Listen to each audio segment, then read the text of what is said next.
Welcome back to the deep dive. We've been exploring this whole world of power dynamics and strategy, Yeah. and this time we're going deep into this book, The 48 Laws of Power by Robert Greene. Oh yeah. This is a good one. I think it's a little Machiavellian, It but is. we've got excerpts from the audiobook, and we're going to be telling stories and like showing how all these laws actually played out in real life. Like how they work. Yeah. Yeah.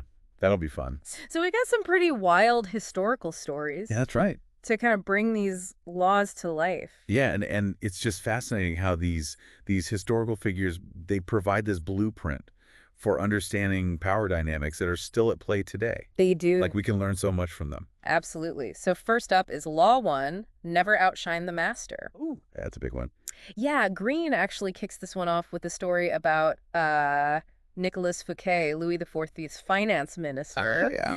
And this guy threw this like crazy extravagant party at his chateau and even commissioned like a play from Moliere himself. It's like harmless enough? Right. You would think so. You would think. You would think, right? Yeah. But Fouquet, he really misread the whole situation. Oh. Yeah, he thought that he was impressing the king. Ah. But he ended up making Louis feel super insecure.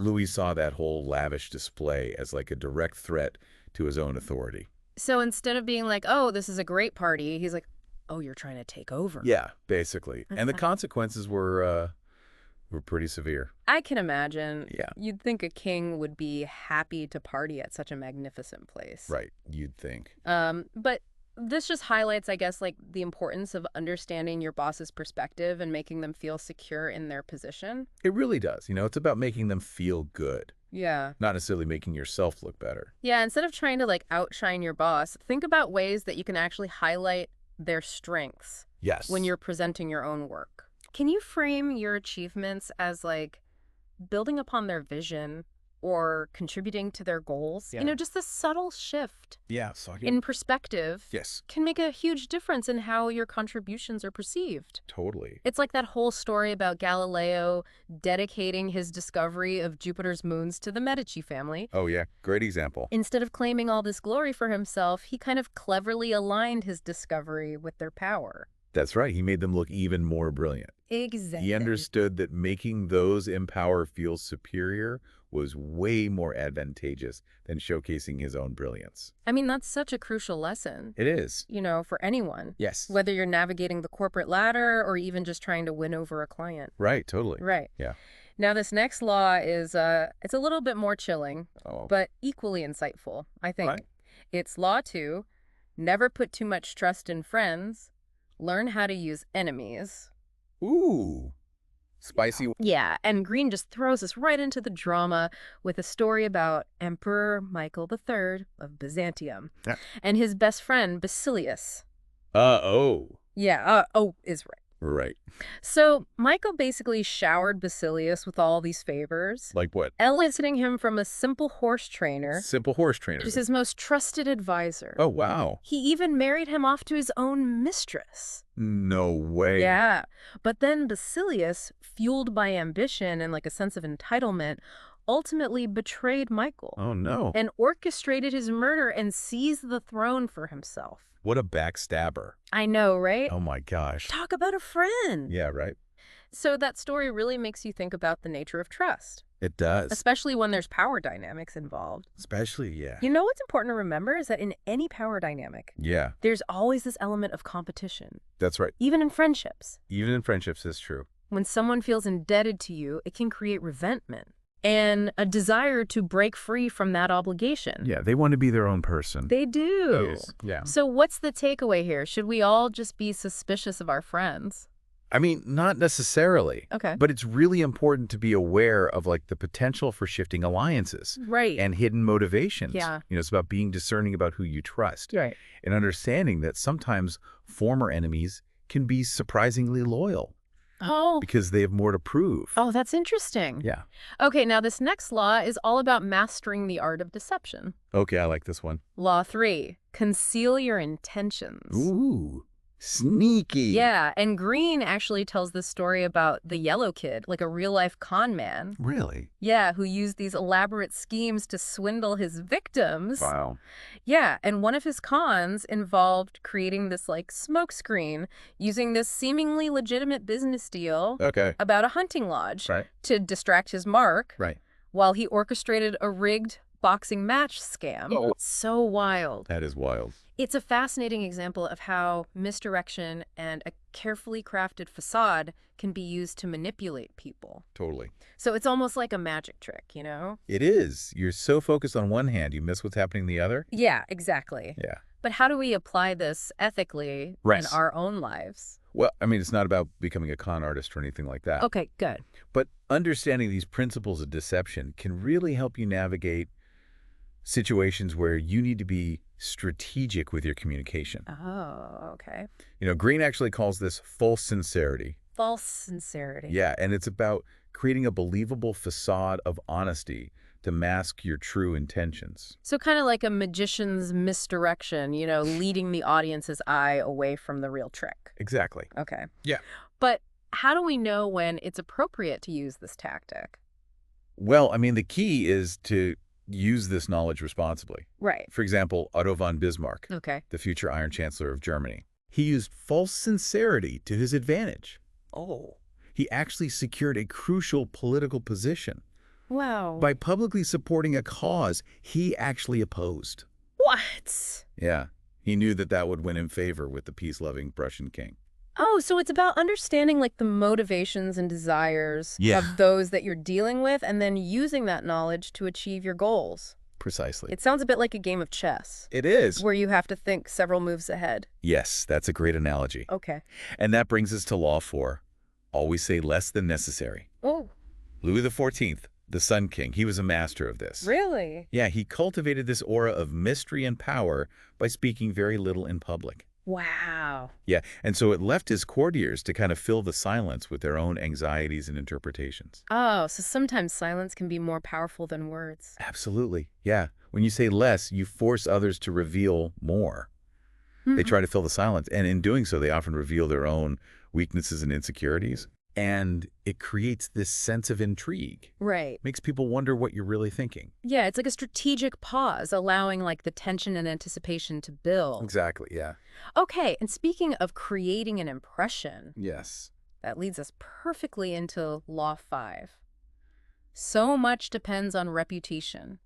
Guard it with your life. Oh, yeah, your reputation is everything. It is. It really is. And it reminds me of the Chinese general Zhu Zhiliang, known as the Sleeping Dragon. Oh, yeah. And he had this just incredible reputation for like cunning and strategic brilliance. Oh, he was brilliant. Yeah. He was known for that. And he was able to use that reputation to his advantage. Oh. He was able to scare off this enemy army many times his size. Wow. Simply by cultivating the perception that he had a trap lead, even though his city was practically empty. Wow. That's amazing. I know, so it's not just about being powerful, it's about seeming powerful. Exactly. Perception is reality, especially when it comes to power dynamics. Right. Your reputation precedes you, and it can be your greatest asset. You know, even appearing naive can be a really powerful tactic if it reinforces your desired image. Oh, wow. Yeah. And speaking of image management, nobody did it better than P.T. Barnum. Oh, yeah. The master showman. Right. He was all about, like, grabbing attention and creating a buzz. He was. Which brings us to Law 6. Court attention at all costs. Oh, yeah. Love that one. Right. So true. So Barnum, he understood that in a world just overflowing with information, what gets remembered is what's unusual, what's shocking, what's mysterious. That's right. You got to stand out. You do. Yeah.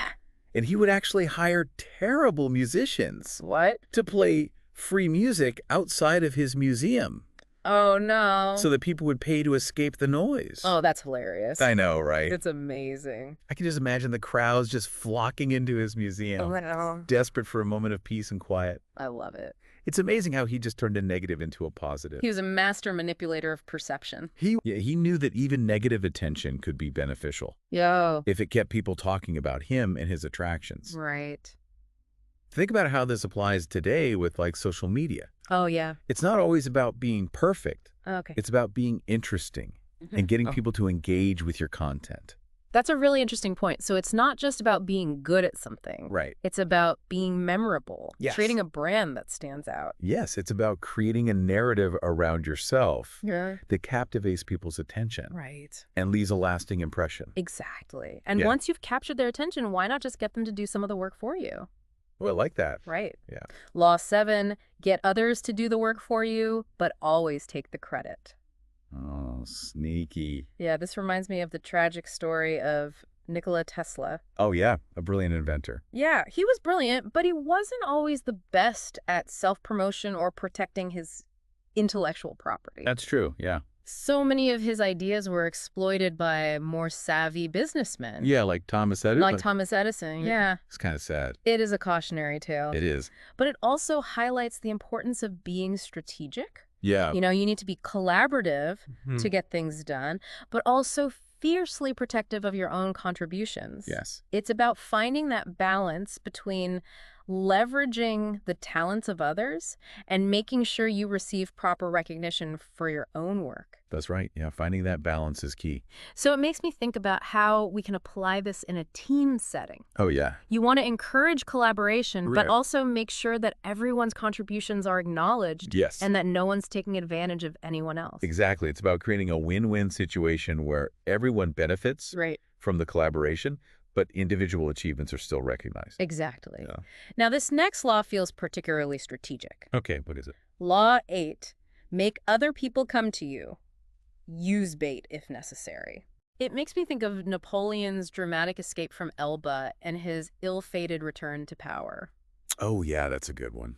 What's fascinating is that Napoleon was actually being manipulated by his former minister, Who? Talleyrand. Oh, Talleyrand. So Talleyrand orchestrated the escape, Oh. knowing that Napoleon's ambition would lead him right into a trap.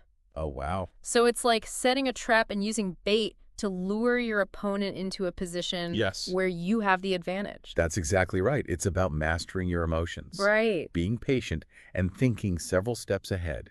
Yeah. By making Napoleon believe he was in control, Talleyrand was able to orchestrate his downfall. That's amazing. I know. So, okay, this is getting me thinking about those times when I've reacted impulsively and then later regretted it. Yeah. Maybe I should have taken a step back, assessed the situation, and thought more strategically about my next move.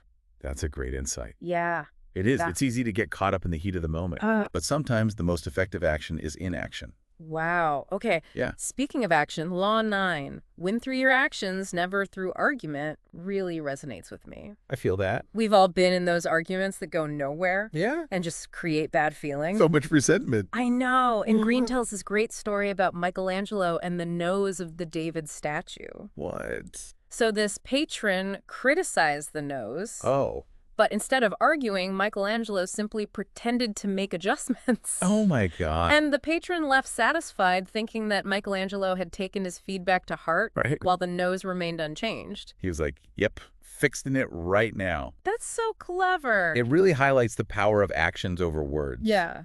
You know, actions are way more persuasive, Right. and they help you avoid the resentment and lingering ill will that often comes with arguments. It's about subtly shifting perceptions without engaging in a direct confrontation. Precisely, yeah. Okay, now this next law is, it's a little bit ominous, but definitely thought-provoking. Right. It's Law 10, infection. Avoid the unhappy and unlucky. Ooh, interesting. It's a cautionary tale about the contagious nature of negativity. Yeah. And Greene actually uses the example of Lola Montez, Okay. who was this captivating but destructive figure who brought ruin upon many of her lovers, Right. including King Ludwig of Bavaria. A king. Yeah. So her chaotic energy and instability had this like ripple effect, dragging down everyone around her. Sounds like a toxic relationship, but on a grand scale. It does. Yeah. It makes you think about the company you keep Yes. and how their energy can influence your own. It really does. You know, it's like that saying, misery loves company. Right. But in this case, the company is dragging everyone down with them. Exactly. And in the context of power dynamics, associating with negativity of instability can be detrimental to your own success and well-being. Totally. Yeah.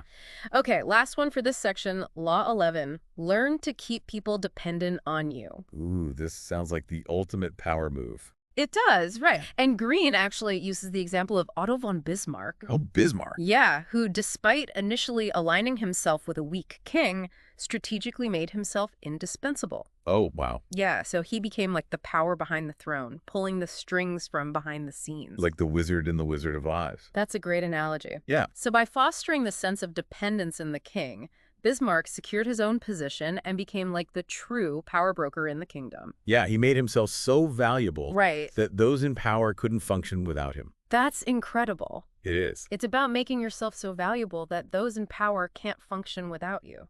Exactly. You become the go-to person, Right. the problem solver, the one with all the answers. You become indispensable. Yes, and it creates this dynamic where your expertise and guidance are just essential to their success. That's a lot to think about. It is. And we've only just scratched the surface of the 48 Laws of Power. Oh, yeah, there's so much more to uncover. There is so much more. We've covered some heavy hitters, but trust me, there are even more fascinating insights to uncover in the next part of our deep dive. Oh, yeah, can't wait. I'm excited. I am too. All right. Welcome back to the deep dive.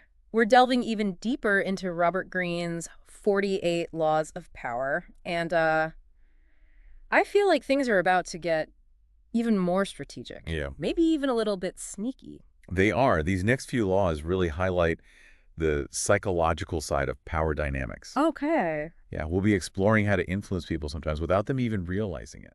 Okay, I'm ready for some mind games. Let's do it. All right, so Law 12 is use selective honesty and generosity to disarm your victim.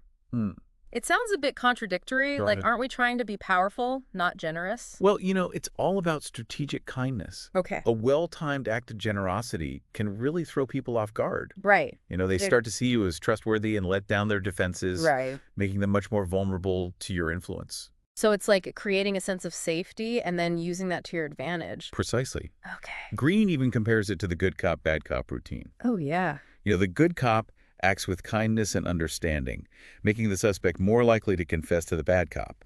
I see how that could be effective, but it also feels a bit manipulative. Right. It's important to remember that these laws are about understanding the raw mechanics of power, Right. not necessarily endorsing them in every situation. Okay. It's up to you to decide how and when to apply these principles ethically. Yeah, of course. So you have to be smart about it. Okay, that makes sense. So how do we use this tactic without, like, turning into a master manipulator? Well, the key is to be discerning with your honesty and generosity. Okay. Don't just be indiscriminately nice. Right. Because that can make you seem weak and easily exploited. Yeah, I guess so. Yeah, instead use these acts as calculated moves Oh, okay. to gain an advantage or achieve a specific goal. It's all about intention and timing. Exactly. Speaking of intention, Yeah. Law 13. When asking for help, appeal to people's self-interest, never to their mercy or gratitude, really emphasizes this point. Okay, this sounds like a valuable negotiation tactic. It is. It totally is. Yeah. Instead of begging for help or relying on someone's sympathy, Right. you frame your request in a way that benefits them. Oh, okay. You make it clear how helping you will also serve their own interests. So it's about finding that sweet spot where your goals align. Precisely. Yeah. Yeah. By highlighting the mutual benefits, you're much more likely to get that. Yes. It's a win-win situation. Exactly. And sometimes that win involves gathering some intel. Oh. Yeah. Well, Law 14, pose as a friend, work as a spy, is all about being strategically observant. Okay, this sounds like we're entering the realm of espionage. In a way, yes. Okay. Greene talks about the importance of gathering information, subtly extracting secrets from your rivals, Right. while maintaining a facade of friendship. So it's about being a social chameleon, blending in while secretly assessing the situation. Exactly. Okay. Yeah. You're friendly and charming on the surface, Right. but underneath, you're carefully observing, listening, looking for weaknesses you can exploit. Wow. He even uses the term courtly spy in the audiobook. Courtly spy. Yeah, someone who navigates social circles with a hidden agenda. It's like a social game of chess. It totally is. But this next law sounds a bit more intense. Okay, what is it? Law 15, crush your enemy totally. Oh, Is this about actual physical violence?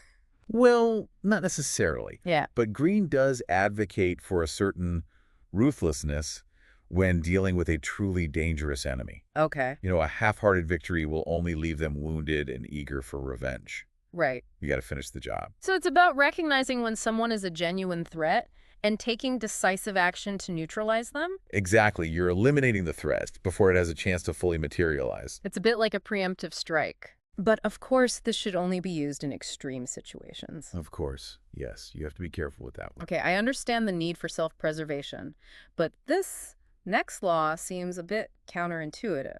Okay, what's that? It's Law 16. Use absence to increase respect and honor. Interesting. Don't we want to be visible and present to gain power? Well, it's about strategic withdrawal. Oh. By making yourself scarce, you create a sense of mystery and anticipation. Right. People start to wonder where you've gone, what you're up to. Right. They begin to value your presence more. So it's like the old saying, absence makes the heart grow fonder. Precisely. By not being constantly available, you increase your perceived value. Right. It's like creating a bit of FOMO. Yes. Fear of missing out. Exactly. When you're not constantly available, people start to wonder what you're up to and they value your presence more. That's right.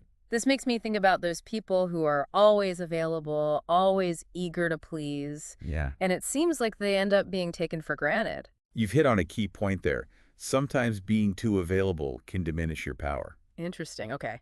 That's a good reminder to set boundaries and value my own time. It is. Now, Law 17, cultivate an air of unpredictability. Does this mean we should just be acting erratically? Well, not necessarily erratic, but certainly not predictable. Okay. Yeah, this is about keeping people guessing. Okay. If they can't predict your moves, they can't counter them. So it's about keeping them on their toes. Exactly, yeah. Greene gives the example of a Chinese warlord who would appear unpredictable, Oh, wow. making his enemies hesitant to attack because they never knew what to expect. It's a form of psychological warfare. It is, and while you might not be facing a warlord anytime soon, Aha. Right. this principle can still be applied in everyday situations. Okay.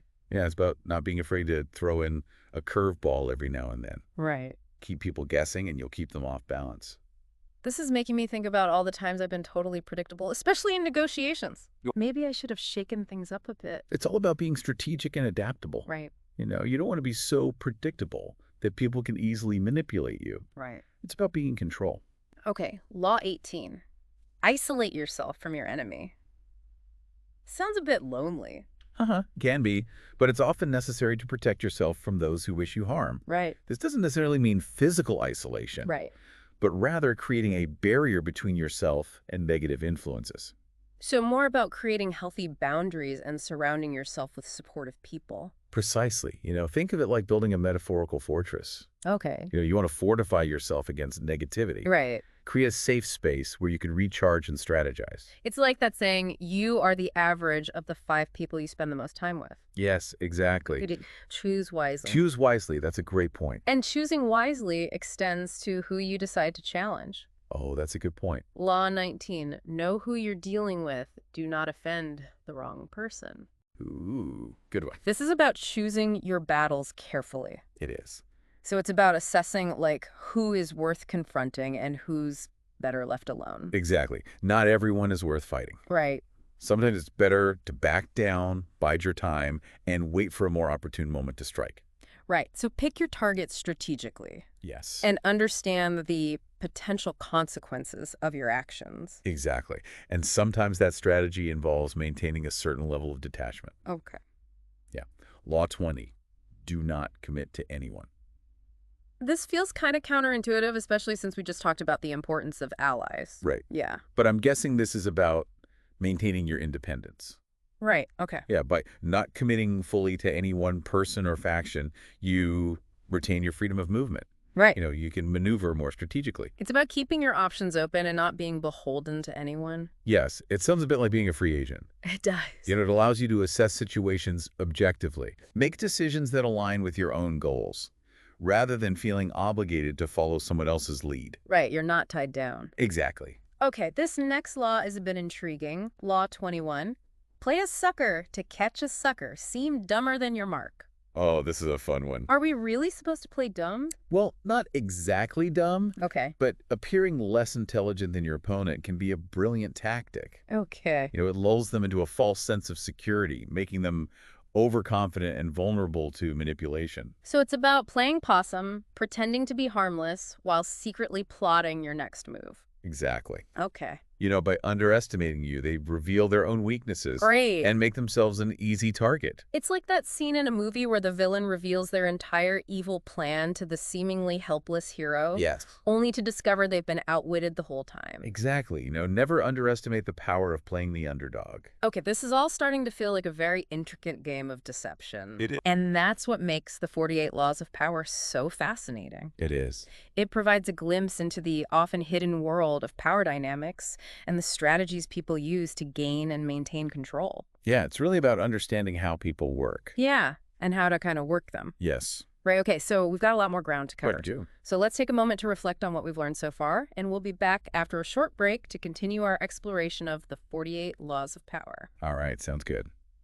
Welcome back to the deep dive. We're wrapping up our exploration of Robert Greene's 48 Laws of Power. This is the grand finale. It is. They've covered a lot of ground, from subtle manipulation tactics to the importance of building a strong reputation. Right. But there's still plenty more to uncover. Yeah. These final laws offer a really fascinating blend of psychological strategy and timeless wisdom. Okay, I'm ready. Let's do it. All right, so Law 22 is use the surrender tactic. Transform weakness into power.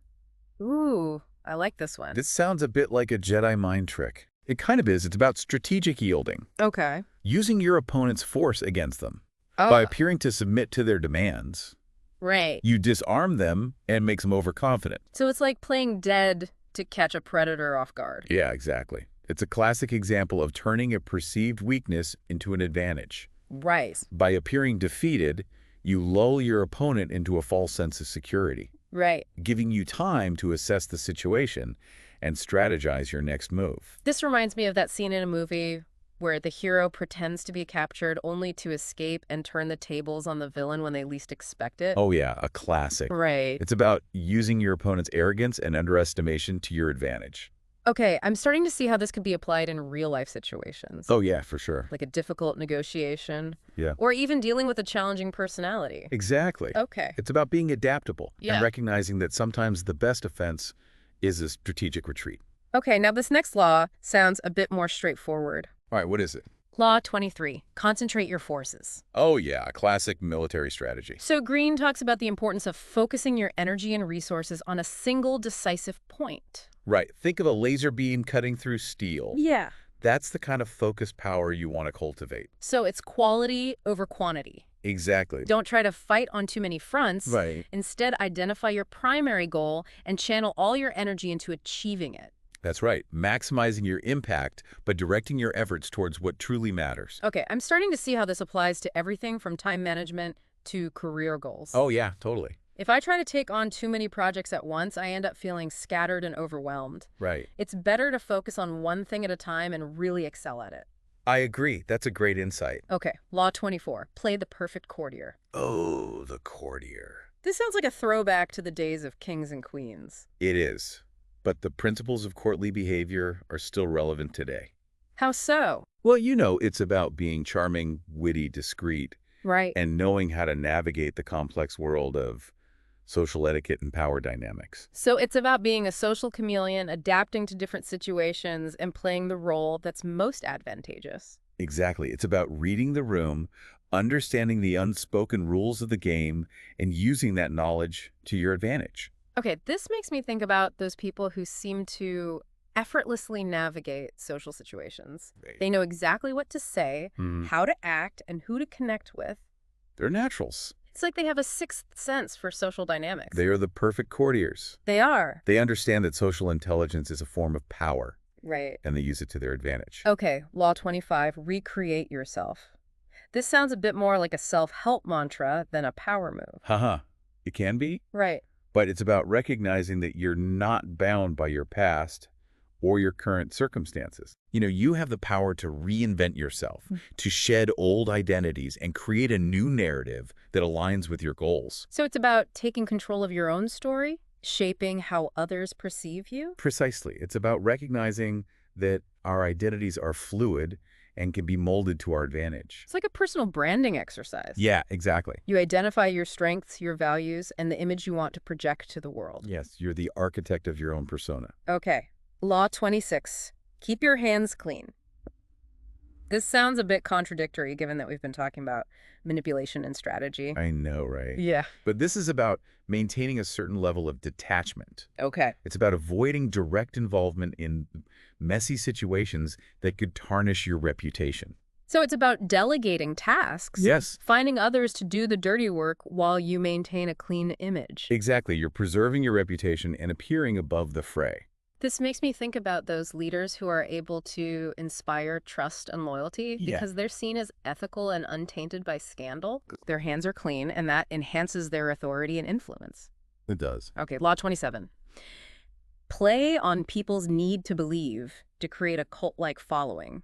Oh, interesting one. This sounds a bit intense. It is. But it's about understanding that people have this deep need to believe in something greater than themselves. Right. They want to belong. Yeah, whether it's a religion, a political ideology, or a charismatic leader. Yeah, something to give them meaning. So it's about tapping into that primal need and offering people something to believe in. Exactly. It's about creating a compelling narrative, Yeah. a sense of belonging, and a promise of something extraordinary. So this makes me think about those charismatic leaders who are able to inspire mass movements. Yes. They tap into people's deepest desires and offer them a vision of a better future. It's a powerful form of influence, Right. but it also comes with a great responsibility. Yeah, for sure. You have to be careful with that one. Okay. Law 28. Enter action with boldness. Ooh, I like this one. It sounds more action-oriented. It is. Greene argues that timidity and hesitation signal weakness. Okay. So if you want to inspire confidence and gain respect, you need to act decisively and with conviction. So it's about projecting an image of strength and determination, even if you're feeling unsure of yourself. Exactly. Fake it till you make it. Sometimes the act of taking bold action can actually boost your confidence Right. and inspire others to follow your lead. Okay, Law 29. Plan all the way to the end. This sounds like solid advice for any endeavor. It is. It's about thinking several steps ahead, anticipating obstacles, and having a clear plan for achieving your ultimate goal. So it's like having a roadmap, knowing where you're going and how you're going to get there. Exactly. It's about avoiding impulsive actions and instead making calculated moves that will lead you to your desired outcome. You got it. It's about playing the long game, being patient, and never losing sight of the big picture. That's right. Okay, Law 30. Make your accomplishments seem effortless. This sounds a bit like a humble brag. It does, right. But I'm guessing there's a strategic element to this as well. Of course. Right. It's about projecting an image of mastery. Okay. You make it seem like you're so skilled that everything you do comes naturally. So it's about making it look easy, even if it takes a lot of effort behind the scenes. Exactly. You're cultivating an aura of effortless grace and competence. Make it look easy, even if it's not. That's right. Okay, Law 31. Control the options. Get others to play with the cards you deal. Oh, we're back to manipulation tactics. We are, right. So this law is about subtly limiting your opponent's choices. Yeah. Steering them towards the outcome that you desire. Exactly. So it's about creating the illusion of choice while secretly controlling the situation. Precisely. Okay, this reminds me of those multiple choice questions where all the answers are wrong except for the one you want them to pick. Uh-huh. Exactly. It's about being a master puppeteer, guiding the outcome without revealing the strings. You got it. This is getting seriously strategic. It is, and it requires a deep understanding of human psychology. Right. And the ability to anticipate your opponent's moves. Okay, Law 32. Play to people's fantasies. This sounds a bit more lighthearted. It can be. But it's about recognizing that people are drawn to what's exciting. Yeah. What's mysterious, what promises to fulfill their deepest desires. They want to escape Yeah. from the mundane. Right, so it's about tapping into their hopes and dreams, offering them an escape from the mundane. Exactly. It's about creating an experience that allows them to transcend reality and indulge their fantasies. This makes me think about everything from marketing campaigns to blockbuster movies. Yes. They're all about creating a sense of wonder and escapism. Yeah. Transporting people to another world. Exactly. And by tapping into those desires, Right. you can gain influence and inspire action. Okay, Law 33. Discover each man's thumbscrew. This one sounds a bit painful. It is, well, it's a metaphor for Yeah. finding someone's weakness. Okay. That one pressure point that can make them bend to your will. So it's about uncovering their vulnerability. That one thing that they're afraid of or desperate to protect. Exactly. Once you've found their thumbscrew, You have leverage, Okay. a way to influence their actions and get them to do what you want. This sounds a bit Machiavellian, It can be. but it's also a reminder that everyone has their vulnerabilities. Everyone does. Right. It's up to you to decide how you use that knowledge, Right. ethically or unethically. Okay. Law 34. Be royal in your own fashion. Act like a king to be treated like one. Ooh, I like this one. This sounds like a confidence booster. It is. Greene argues that the way you carry yourself, the way you present yourself to the world, has a profound impact on how others perceive you. That's true. So it's about projecting an aura of authority and self-assurance. Exactly. It's about acting as if you're already in a position of power, Yes. even if you're not. Fake it till you make it. Right. Yeah, it's about owning your space, commanding respect, and inspiring confidence in others. Okay, Law 35. Master the art of timing. This seems crucial for any strategy.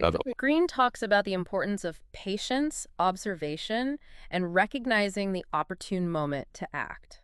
That's right. You have to be patient. So it's about waiting for the right moment when the circumstances are in your favor. Exactly. It's about striking when your opponent is weak, Yes. when the tide is turning in your direction, Yes. or when the opportunity presents itself. That's right. You have to be ready. Okay, it's about being a master of opportunity, recognizing when to seize the moment and when to wait for a better time. Precisely. And sometimes the best strategy is to appear indifferent. Okay. Yeah, that's Law 36. Disdain things you cannot have. Ignoring them is the best revenge. Okay, this sounds a bit like reverse psychology.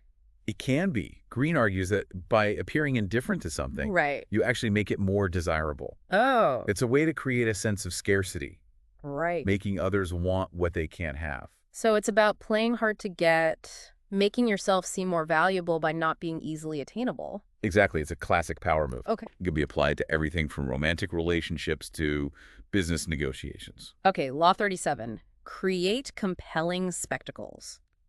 This reminds me of P.T. Barnum and his grand exhibitions.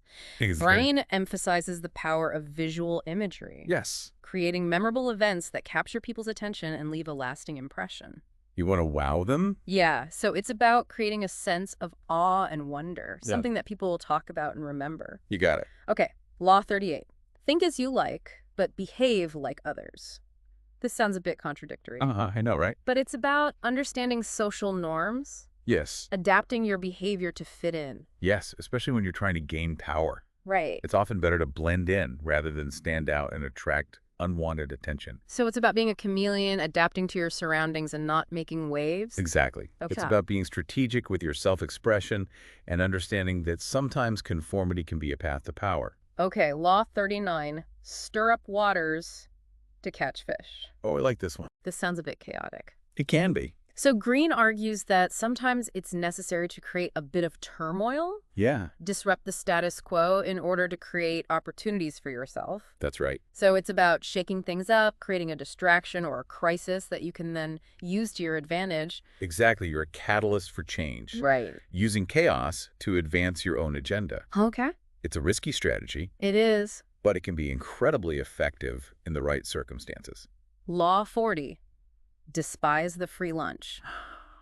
This sounds like a personal finance lesson. It is, in a way. But it's more about being wary of anything that's offered for free. That's right. There's always a hidden cost, Okay. a string attached, or an ulterior motive. So it's about being discerning, recognizing that nothing in life is truly free, and always looking for the hidden agenda. Exactly. Okay, Law 41. Avoid stepping into a great man's shoes. This sounds like a cautionary tale for anyone following in the footsteps of a legend. It is. Greene argues that it's incredibly difficult to live up to the legacy of a powerful predecessor. Right. Their accomplishments cast a long shadow, making it hard to establish your own identity and authority. So it's about finding your own path, blazing your own trail, rather than trying to replicate someone else's success. Exactly. It's about recognizing that comparisons can be deadly, Right. especially when you're following in the footsteps of a giant. Law 42. Strike the shepherd and the sheep will scatter. This sounds a bit ruthless. It can be, but Greene argues that sometimes it's necessary to target the leader, Okay. the one who holds the group together, Right. in order to dismantle their power. So it's about decapitating the organization, removing the head so that the body falls apart. Precisely. Okay. It's a powerful strategy, but it should be used sparingly, Of course. and only in situations where it's absolutely necessary. Okay. Law 43. Work on the hearts and minds of others.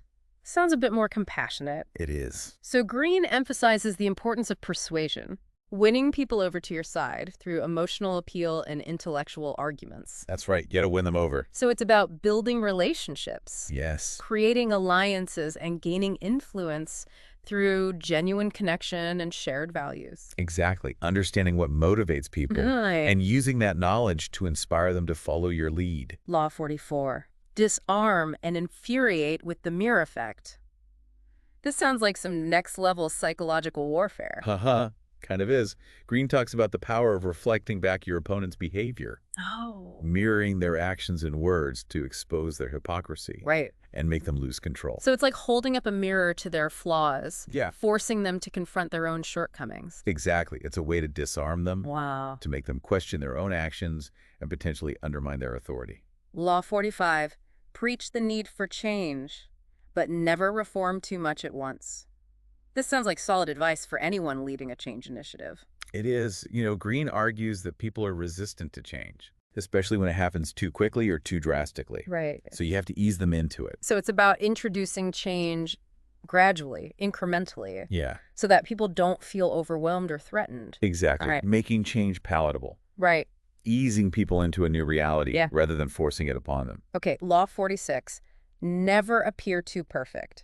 This sounds a bit counterintuitive. I know, right? But Greene argues that perfection can be intimidating, right, making others feel inadequate and resentful. They get jealous. Yeah, so it's about showing a bit of vulnerability, yeah, a human side, mm-hmm. so that you're not seen as a threat. Exactly. It's about appearing approachable. Right. Relatable, even flawed. So that others don't feel the need to tear you down. Precisely. Law 47. Do not go past the mark you aimed for. In victory, learn when to stop. Oh, this is a good one. This sounds like a wisdom lesson. It is. Greene talks about the dangers of overreaching. Right. Letting success go to your head and pushing your luck too far. So it's about knowing when to quit while you're ahead. Yes. Savor the victory without jeopardizing it through greed or arrogance. Exactly. Recognizing that there's a fine line between ambition and recklessness. There is. And knowing when to pull back. That's right. And finally, Law 48, assume formlessness. This sounds almost zen. It kind of is.